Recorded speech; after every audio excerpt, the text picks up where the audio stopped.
আসসালামু আলাইকুম, welcome back to my mini blog. আজকে আমি কাঁচা আম দিয়ে টক ঝাল মিষ্টি কাঁচা আমের শরবত তৈরি করব। তো এখানে আমি 4টি মিডিয়াম সাইজের কাঁচা আম নিয়েছি। কাঁচা আমগুলোকে ভালো করে খোসা ছাড়িয়ে ধুয়ে ছোট ছোট কিউব করে কেটে নিয়েছি। এর সাথে আমি নিয়েছি 4 টেবিল চামচ চিনি, 2টি কাঁচা মরিচ, 7-8টির মতো পুদিনা পাতা, আর নিয়েছি হাফ চামচের মতো বিট লবণ। তো এবার আমি শরবত তৈরি করব। তো এই জন্য ব্লেন্ডারের জাগের মধ্যে একে একে সবগুলো উপকরণ দিয়ে দিয়েছি। আর চিনিটা আপনারা যতটুকু মিষ্টি খাবেন তো সেই অনুপাতে কম বা বেশি অ্যাড করে দিবেন। তো এবার আমি এর মধ্যে দিয়ে দিব পানি। আমি এখানে 1.5 কাপ ঠান্ডা পানি দিয়ে দিব।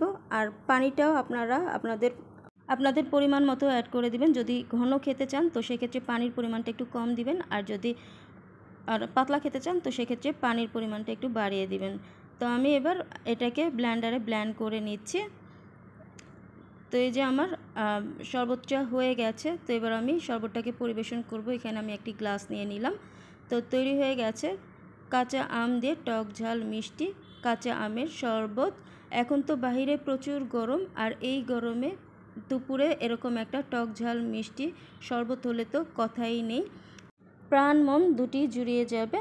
তো আমার এই রেসিপিটি আপনারা অবশ্যই বাসায় একবার তৈরি করে খেয়ে দেখবেন। যদি ভালো লাগে তাহলে অবশ্যই আপনার ফ্রেন্ডস অ্যান্ড ফ্যামিলির সাথে শেয়ার করবেন। তাহলে আজকে এই পর্যন্ত, আল্লাহ হাফেজ।